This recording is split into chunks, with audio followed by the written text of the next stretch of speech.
Ce casque de gladiateur date de l'année 50 après Jésus-Christ. Il a été trouvé à Pompéi, enfoui sous les cendres. Fabriqué en bronze, les reliefs du casque ont été magnifiquement conservés. Le transport de ces objets d'exception doit être fait avec minutie. C'est certain qu'à chaque fois, c'est vraiment touchant, émouvant, parce qu'on a la chance d'avoir ces pièces-là à Québec avec nous. Le musée a la responsabilité de vraiment faire en sorte que tout se passe bien à toutes les étapes, autant au niveau de la sécurité des objets, de la fabrication aussi des supports d'objets pour qu'ils soient bien présentés. Leur mise en valeur est absolument cruciale. Ces pièces proviennent de musées prêteurs, notamment de Rome et de Milan. Des archéologues et restaurateurs italiens se sont déplacés à Québec pour s'assurer qu'elles ne soient pas endommagées. Elles ne peuvent pas ouvrir les caisses si on n'est pas là. Et après, faire la constatation de l'état de conservation avec les conservateurs du musée.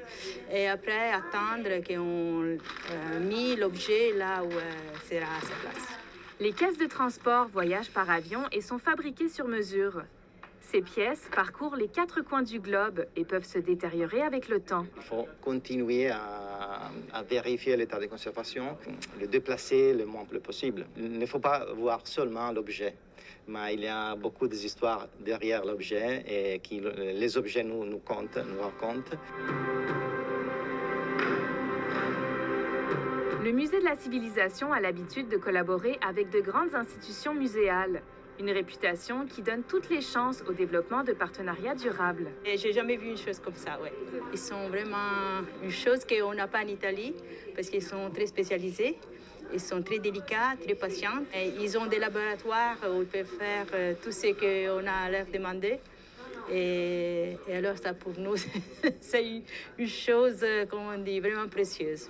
Le fait vraiment de se connaître comme ça, puis de pouvoir échanger, puis on parle pas la même langue non plus. Donc là, on est chanceux. Quelques-uns parlent français, d'autres parlent un peu anglais, d'autres ne parlent qu'italien. Mais on arrive toujours à se comprendre. Donc oui, ça peut créer des partenariats futurs.